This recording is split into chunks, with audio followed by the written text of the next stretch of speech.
चिड़ियापुर नाम का एक छोटा सा गांव मगर खुशहाल गांव था, जहां पे लोग एक दूसरे की मदद करना अपना फर्ज समझते थे। इसी गांव में शंभू नाम का एक व्यक्ति अपनी पत्नी माया के साथ में रहता था। शंभू ईमानदार और मेहनती किसान था। अपने वसूलों पर खड़ा रहता था। उसके पास खुद की कोई जमीन नहीं थी, इसलिए वो दूसरों के खेतों में मजदूरी करके अपनी रोजी रोटी कमाता था और किसी तरह घर का खर्चा चलाता था।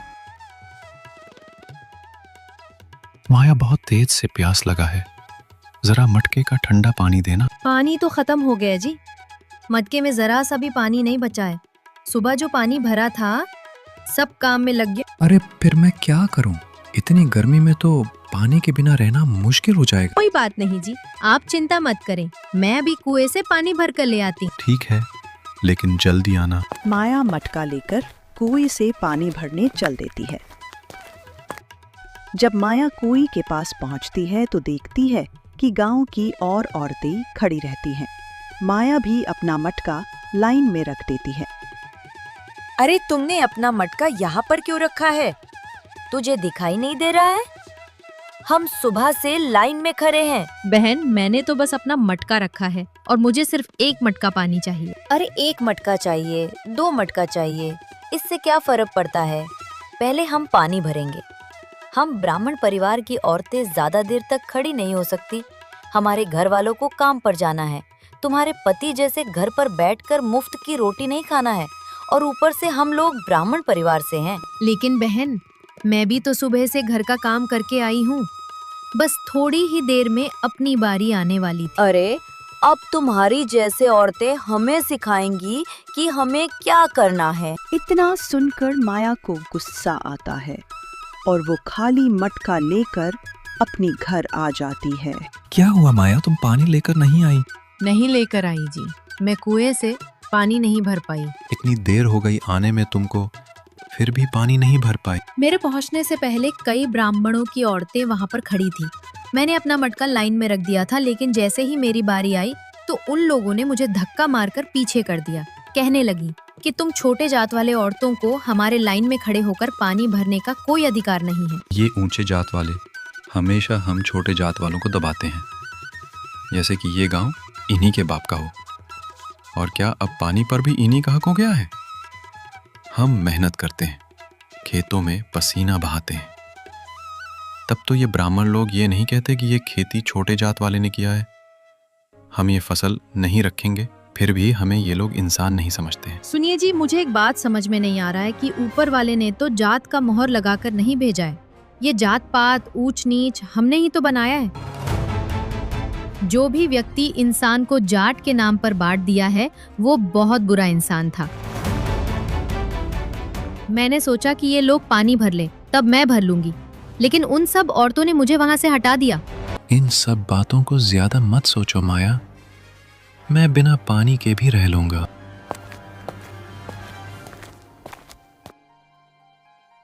अरे भाई बिरजू, मुझे अपना खेत किसी अच्छे और ईमानदार व्यक्ति को गिरवी रखना है।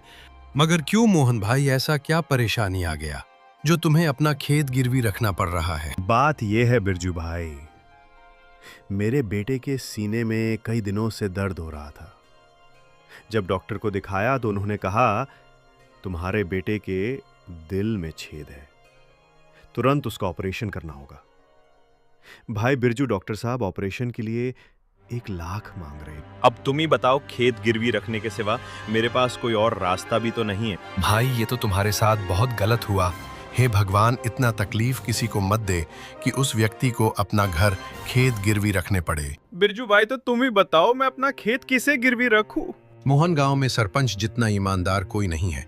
तुम अपना खेत सरपंच जी को ही गिरवी रख दो। ठीक है बिरजू, मैं सरपंच जी के पास जा रहा हूँ। मौन सरपंच जी के पास जाता है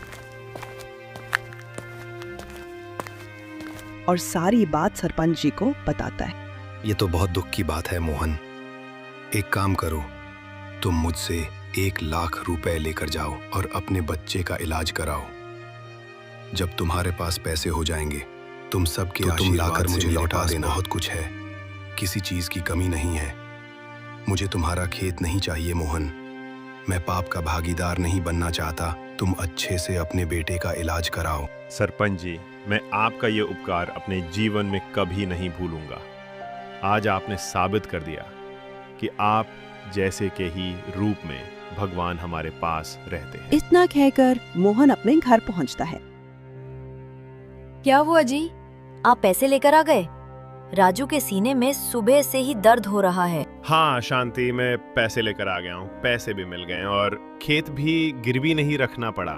जब मैंने सरपंच जी से सारा बात बताया तो उन्होंने मुझे पैसे भी दिए और खेत भी नहीं लिए और बोले, मोहन जब तुम्हारे पास पैसे हो जाएंगे तब मुझे लौटा देना। हे भगवान, आप सरपंच जी को हमेशा खुश रखना, उन्हें कोई तकलीफ मत देना। आज उन्होंने बहुत बुरे समय में हमारी मदद किए हैं। हाँ तुम सच बोल रही हो शांति। अच्छा तुम घर पे रहना, मैं यहाँ पे दोस्त शंभू से मिलके आता हूँ। राजू को हॉस्पिटल लेकर कब जाना है जी? 1 घंटा पहले दवा दिया था उसको। अब थोड़ा आराम है, लेकिन दवा का असर ज्यादा देर तक नहीं रहेगा, फिर उसके पेट में दर्द होना शुरू हो जाएगा। मैं अपने बेटे को ऐसे दर्द में नहीं देख सकती हूँ। शांति, एक काम करो, कुछ देर बाद राजू को दोबारा दवा खिला देना। हम कल सुबह सुबह ही हॉस्पिटल चलेंगे। अच्छा, मैं शंभू से मिलकर आता हूँ। मोहन अपनी पत्नी से इतना कहकर शंभू से मिलने चल देता। कुछ दूर जाने के बाद मोहन देखता है कि शंभू गांव से बाहर एक चौपाल पर बैठा है। मोहन भी शंभू के पास जाता है और सारी बात शंभू को बताता है। शंभू, इसलिए मैं तुम्हारे पास आया कि तुम हमारे प्रिय मित्र हो और अपने गांव में सबसे ईमानदार हो। भाई शंभू, सरपंच जी ने मेरी लाचारी देखकर मुझे इतनी बड़ी रकम दिए हैं, तो मैं उन्हें ये पैसे जल्दी लौटाने की कोशिश करूंगा। ये सब सिर्फ तुम्हारी वजह से संभव हो सकता है। भाई शंभू, तुम मेरा खेत गिरवी ले लो। 4 हिस्से में से 1 हिस्सा मुझे दे देना, 3 हिस्सा तुम रख लेना। जो भी अनाज पैदा होगा। भाई मैं तुम्हारा खेत जरूर गिरवी लूंगा। मेरा तो यही काम है, मेहनत करना, अन्न उगाना। और हाँ भाई, जब तक तुम सरपंच जी का पैसा नहीं लौटा दोगे तब तक 3 हिस्सा तुम रखना, 1 हिस्सा मैं रखूंगा। ठीक है दोस्त, मुझे तुम्हारी शर्त मंजूर है, लेकिन दोस्त इसमें तुम्हारा नुकसान हो जाएगा। भाई, दोस्ती में मुनाफा और नुकसान नहीं देखा जाता। मैं तुम्हारे काम आया, यह मेरे लिए सौभाग्य की बात है। मेरे दोस्त, बस अब ऊपर वाले से यही प्रार्थना है कि फसल अच्छे से तैयार हो जाए और राजू बेटा बिल्कुल स्वस्थ हो जाए। अच्छा दोस्त, मैं चलता हूँ।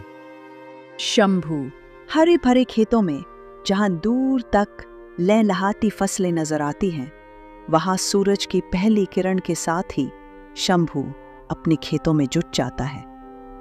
वो अपने पसीने की हर बूंद को मिट्टी में मिला देता है ताकि उसकी मेहनत रंग लाए और फसल बेहतरीन हो।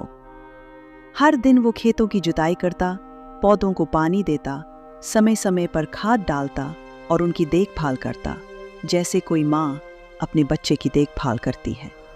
अगले ही दिन आसमान में काले घने बादल छा जाते हैं। ठंडी हवाएं तेज से चलने लगते हैं और कुछ ही देर में घनघोर बारिश शुरू हो जाती है। शुरुआत में शंभू को लगता है ये बारिश उसके फसल के लिए वरदान साबित होगी, और कुछ घंटे में उसकी खुशी निराशा में बदलने लगती है। बारिश रुकने का नाम ही नहीं लेती है। धीरे धीरे तेज हवाओं के साथ मूसलाधार बारिश होने लगती है। आसमान से गिरती बारिश के भारी बूंदें फसलों को गिरा देती है। देखते ही देखते खेतों में पानी भर जाता है। क्या होगा जी? हमारी तो सारी फसल बर्बाद हो गई। ऊपर से ये बारिश रुकने का नाम ही नहीं ले रही है। हमने कितनी मेहनत की थी, हर दिन खेत में पसीना बहाया, हर पौधों को अपने बच्चों की तरह पाला, लेकिन इस बेरहम बारिश ने हमारी सारी मेहनत मिट्टी में मिला दी। हाँ माया, सिर्फ हमारी ही नहीं, इस गांव के बाकी किसानों की भी यही हालत है। किसी की फसल खड़ी थी, किसी का कटकर तैयार थी, लेकिन इस बारिश ने किसी को नहीं छोड़ा। चारों तरफ सिर्फ तबाही ही तबाही है। लोगों के चेहरे देखो, हर कोई उदास है। कोई अपने सिर पर हाथ रखकर बैठा है तो कोई आसमान की ओर देख रहा है, जैसे भगवान से जवाब पूछ रहा हो। लेकिन जी हमारे पास तो खाने तक के भी पैसे नहीं हैं। जो भी पैसे थे फसल की बुवाई में लग गए। बच्चे कब से भूखे बैठे हैं। उनकी मासूमियत भरी आंखों में देखो, एक एक रोटी के लिए तरस रहे हैं। अब हम और देर नहीं कर सकते, कुछ तो करना पड़ेगा। हाँ माया, मुझे कुछ तो करना ही होगा। अगर अभी कोई मदद नहीं मिली तो न जाने हमारे बच्चों का क्या होगा। सेठ जी के पास मुझे जाना ही होगा, उनसे कुछ मदद मांगना होगा। मुझे बहुत चिंता हो रही है।